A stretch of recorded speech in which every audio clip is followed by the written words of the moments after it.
ನಮಸ್ತೆ. ನಾನು ನಿಮ್ಮ ಪೃಥ್ವಿ ತುಮಕೂರು. ಕೆಲವು ಕಾರಣಾಂತರಗಳಿಂದ ಕೆಲವು ದಿವಸದಿಂದ video ಮಾಡೋಕ್ಕಾಗಿರಲಿಲ್ಲ.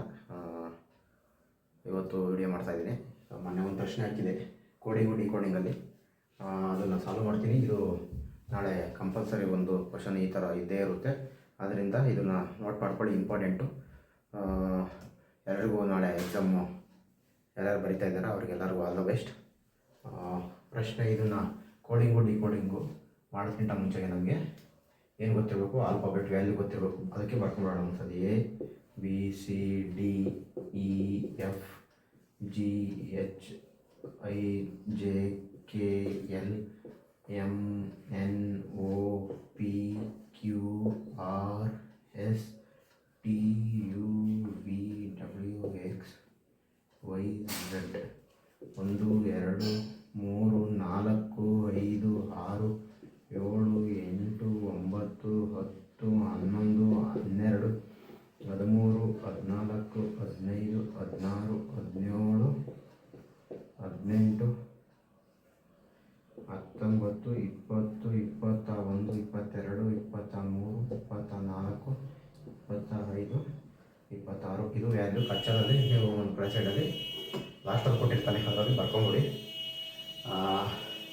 CAT cat is equal to DBU ಅಂತ ಕೊಟ್ಟಿದ್ದಾನೆ.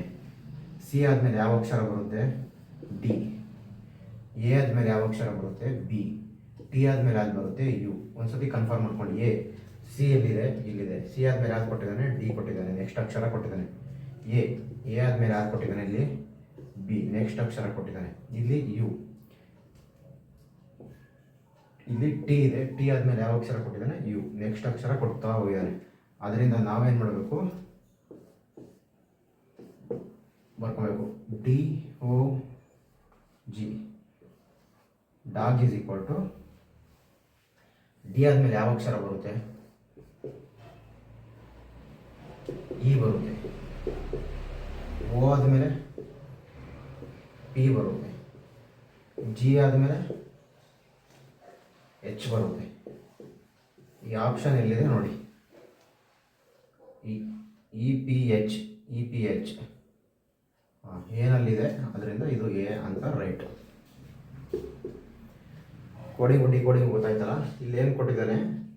ಒಂದೊಂದು ಅಕ್ಷರ ಆದಮೇಲೆ ಒಂದೊಂದು ಅಕ್ಷರ ಕೊಡ್ಕೊಂಡು ಹೋಗ್ತಾ ಇದ್ದಾರೆ. ಅದರಿಂದ ನಾವು ಇದೇ ಕೋಡಲ್ಲೇ ಡಾಗ್ಗೂ ಕೂಡ ನಾವು ಮಾಡಬೇಕಾಗುತ್ತೆ. ಈ ಥರ ಪ್ರಶ್ನೆಗಳು ಒಂದು ಕಂಪಲ್ಸರಿ ಇದ್ದೇ ಇರುತ್ತೆ. ಆದ್ದರಿಂದ ನೋಟ್ ಮಾಡ್ಕೊಳ್ಳಿ, ಇಂಪಾರ್ಟೆಂಟು. Thank you.